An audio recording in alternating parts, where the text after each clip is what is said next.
Hey guys, welcome back to my channel. I sound pissed and I am pissed. This is the second time that I'm trying to record this video and I go back and see that I'm not actually recording, but let's get straight on to it.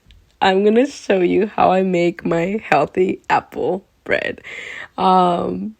I've already showed you guys how I make my banana bread recipe, so I'll list that one down below if you want to go ahead and watch it. I personally really like this one just a tad bit more, just because the texture of the bread itself, it's a little bit more fluffier, but banana bread is also really good. Obviously, banana has that mushy consistency that will make the bread itself a little bit more dense, but they're still super good. But if you like more of a fluffy loaf, this is the recipe for you. The full measurements will be listed down below, as well as all the ingredients. I know this video is going by super fast for me, so go ahead and screenshot that so you can go ahead and make it yourself. Of course, my banana here is not as ripe as it should be. I mean, for your typical like baking, but I was really craving apple bread and I just wanted to make it. So if you can, let yours ripen up a little bit more than what mine is. And then I know I just said this is not a banana bread recipe, but I promise this banana is not going to make your loaf taste like banana. It's just enough to sweeten up your bread a bit. And yeah, go ahead and mash it up just so as much as you can, just so you don't have any banana pieces in your final product.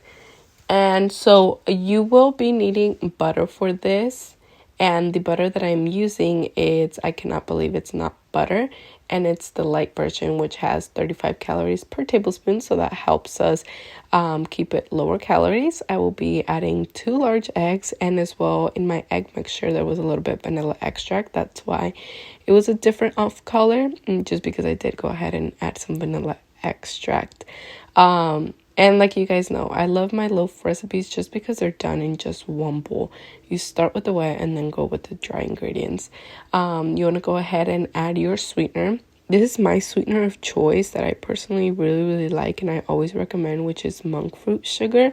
I personally tried several artificial sugars and I can confidently say that this does not have that super fake like I don't taste it actually. I don't notice the difference of that it's artificial sugar. You want to go ahead and add your dry ingredients, which is your baking powder, apple spice, cinnamon, and then your flour. I got questions if you can use almond flour, and yes, you can use almond flour, but the thing is, it is higher in calories. So if you don't mind that and you're able to fit that best in your macros, then go ahead and do it. I personally, this is more sustainable for me. It's lower in calories, so I'm able to squeeze it anytime on my daily day basis. One of them does have one slice does have 184 calories, and like I said, today was just a day where I don't know where my head was, and I was like, I've made this recipe several times. Like, what is up with the texture? It is so thick, and I had forgotten to add my milk, so I went ahead and added it before. Everything will be listed down in the description box so you don't make the mistake. But that's why my mixture was a little bit dense, but I went ahead and added it, and problem fixed. You want to go ahead and chop up your apples. I know I suck at chopping apples, but hey, it did the job and it turned out delicious. So once you chop up your apples, you're going to add a little bit of cinnamon and sugar mixture that I have made on the side, and then we're going to add on top of our mixture. So like I was mentioning, it is 184 calories. It's a little bit less calories than my typical banana bread, and I do cut it up in 8 slices. So if you decide to cut yours in 10 slices, then yours is going to have a little bit less per slice. And I know your typical slice, when you go ahead and buy it at the store, let's say that it's typically around the same thing, 190 to 220 max calories, right? But go ahead and measure it, and you're gonna see, weigh it. You're gonna go ahead and see that you're getting more portion for what it is too. So you're eating more for less calories, if that makes sense.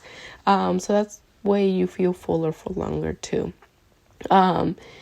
So I have my pan here, and then this is, I believe, 7 inches by, I forget the exact measurement, but like as last time as well. I'll go ahead and leave it down in the description box, as it's the perfect size for the quantity of mixture that I do. As you guys seen, it's a really, really nice portioned out, and it's really thick.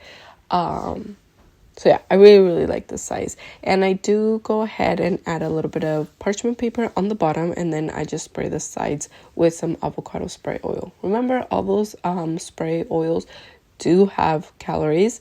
It's just that most of them, they decide to put 1/4 of a second. Obviously, that's like absolutely nothing. Like, go ahead and time yourself, and you're going to see how much that really is. So they do have calories, so don't go crazy with it as well. And yeah, just add your apples on top, and my oven is preheated to 345 degrees. My oven is really, it typically bakes really high, like it'll burn things. Like I would see some recipes call for 350, and then mine would be burnt and it's not even fully cooked. So mine is really high. So I go ahead always into like 5 degrees less if I know whatever I'm making, it's going to take longer. You guys know your oven best. If you know yours typically takes longer, less, you go ahead and crank it up either 5 degrees or 5 less degrees, or just keep it 350 if it's normal. But mine is. So I'm going to pop it in the oven for 30, what am I thinking? 55 minutes to 60 minutes, aka an hour, is the perfect timing for mine. Mine's done in 60 minutes to be exact, and look at the color.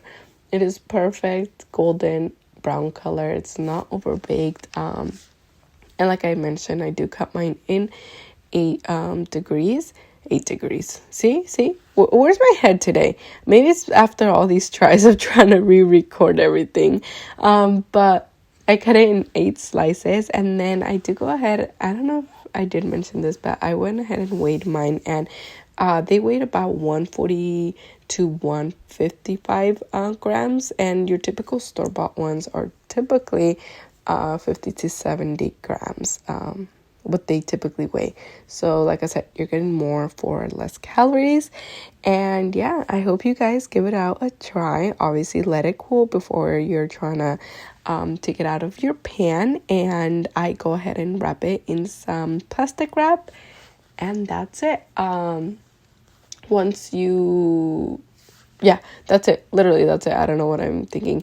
Go ahead and follow me on TikTok if you want to see full what I eat in a day videos. That's where I uploaded those.